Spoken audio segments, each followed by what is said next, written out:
Mikel Arteta's Arsenal have transitioned into one of the best teams in Europe this season, and at the time of recording, they currently sit second in the Premier League, just 1 point behind Man City, although they have played one extra game. In terms of Europe's top 5 leagues, they rank 4th overall for points, with just Napoli, Barcelona and the aforementioned Man City winning more points than them. In terms of the Premier League, they rank 2nd for goals scored with 83 goals, and they rank 2nd in the league for fewest shots conceded, meaning they're absolutely fantastic at creating goal scoring opportunities and defensive capability to prevent conceding goals themselves.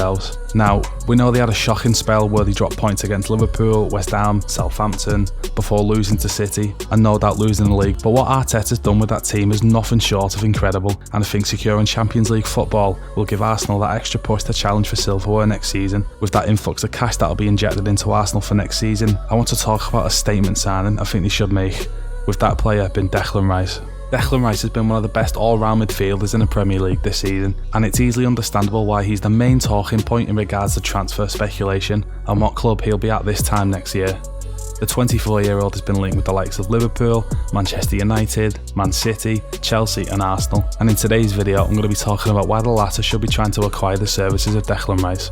Rice's development since his breakout campaign in the 17-18 season has been absolutely fantastic, and I don't think I'm being disrespectful when I say I didn't expect him to turn into the potential world-class midfielder that he is. In the 17-18 season, then 18-year-old Declan Rice was given a chance by former West Ham manager Slaven Bilic, who played Rice in the number 6 role. Although at the time Rice was viewed more as a centre-half. This initial perception was solidified as Bilic was sacked in November and David Moyes was appointed until the end of the season. Prior to the sacking of the Croatian manager, Rice had only been played once at centre-back in a 14-minute cameo against Crystal Palace. However, after the arrival of Moyes, Rice played 78% of the remaining games as a centre-back, recording 8 consecutive 90 minutes at the back end of the season, consequently solidifying his place as a first-team player.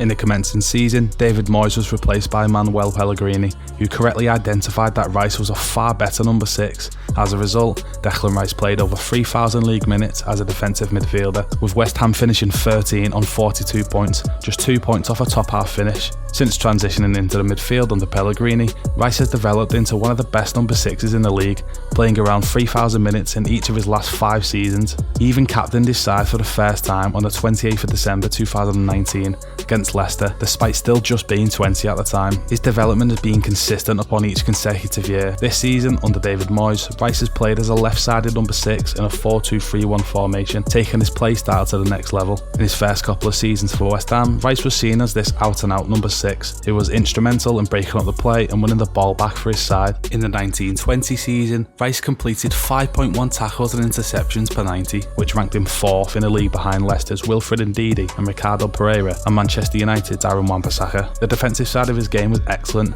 however he didn't offer much going forward as he was primarily deployed to sit back in front of the back 4. He only had 0.6 key passes per 90, with his range of passing not really been fully developed yet. He only averaged 3.4 successful long balls per 90, which is low considering West Ham's style of play at the time, with them opting to go long from the defensive third, finding the likes of Andrei Yarmolenko, Sebastian Haller and Michail Antonio. And he only had about 60% completion accuracy, which is considerably lower than his data this season. Although he was a comfortable passer, he didn't have that range of chance creating passing, and he also didn't really possess the ability to carry the ball up the pitch.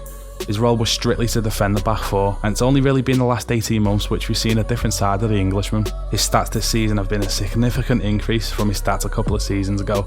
His key passes per 90 have practically doubled, his long-range passing attempts and accuracy have both considerably increased, but his biggest improvement this season has been his ability to carry the ball and progress his team up into the final third. As you can see by his season-on-season heat maps, he's developed into this amazing ball carrier as he flies up and down the left-hand side of the pitch driving with the ball. His amount of touches has significantly increased in his last 2 seasons too, as he's gained the confidence to become a pivot in that squad.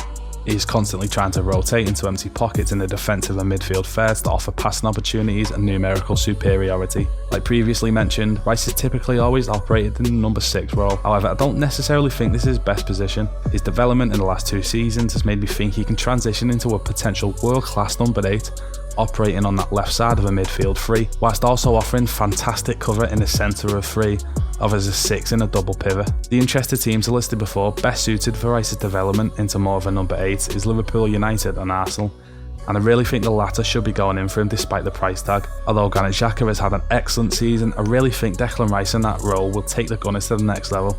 He's 6 years younger than Xhaka, and I think he offers more comfort when building out from the back, like Arsenal love to do. I think he'll work well with Zinchenko too, as they intertwine on the left hand side to breath the ball forward. He's also more adept in naturally transitioning into that left-sided defender out of possession when Zinchenko drifts into midfield. This season, Xhaka has often been pushed further forward in Arsenal's phase of build-up, drifting into that half space where he tries to receive the ball whilst his back is facing the opposition goal. This provides Xhaka in the role to play that ball several different ways. From there, he'll look to either find Martinelli on that left-hand side, that is providing width, which forces the right back to track the run, allowing for more spacing behind the defensive line. He can also find Zinchenko, that has drifted into that left-sided 8 role. He can look to find Ødegaard, who plays as that right-sided advanced 8, who loves to make late runs into the box. Or additionally, you can look for Jesus, who is excellent at finding space in tight areas on the shoulder of the defensive line. Now, I think it goes without saying that Xhaka is more of an advanced attacking outlet than Rice, but some of Declan's performances this season have really caught my eye, and still just 24, I think he can definitely adapt to that left-sided role in Mikel Arteta's system. The fees reported for the 24-year-old recently have been ridiculous, quoted at around 120 million for a team that'll be playing Champions League football. I think West Ham holding out for over 100 million for a player who has just 1 year left on his contract is extremely risky. Rice has that ability to play at the highest possible level, and he'll no doubt want to move on a free next season in order to get that. So I think West Ham should just seriously think to sell him in the summer and reinvest that money into rebuilding a better squad. The biggest teams in England have been linked with Rice, but I don't think all of them necessarily suit him. As much as I'd love him at Liverpool, we just simply don't have that spending power to buy him for anywhere near the 100 million asking price. One team that definitely has that spending budget is Chelsea, but with the club in absolute turmoil, currently sitting in the bottom half of the league, I just don't think it's wise for him to move there, despite him supporting them. As much as I think a move to Man City will elevate his career, winning him guaranteed trophies, I really just don't see it happening. So that only really leaves Manchester United and Arsenal as frontrunners, and the choice between the two almost seemed too easy. Arteta has completely transformed Arsenal this season, putting an emphasis on building a young and talented squad. It isn't a coincidence this season that Arsenal have the lowest average age in the Premier League, bar Southampton, although we know what league they're going to be playing in next season. Arsenal have been at the top of the league for the majority of the season, and Arteta has created this free-flowing, aesthetically pleasing team to watch that is built for the present and future, and I think Declan Rice slots straight into that philosophy, providing excellent cover as an 8 or 6, or even at centre-half if desperate, and if I was him, I'd definitely be playing at the Emirates next season.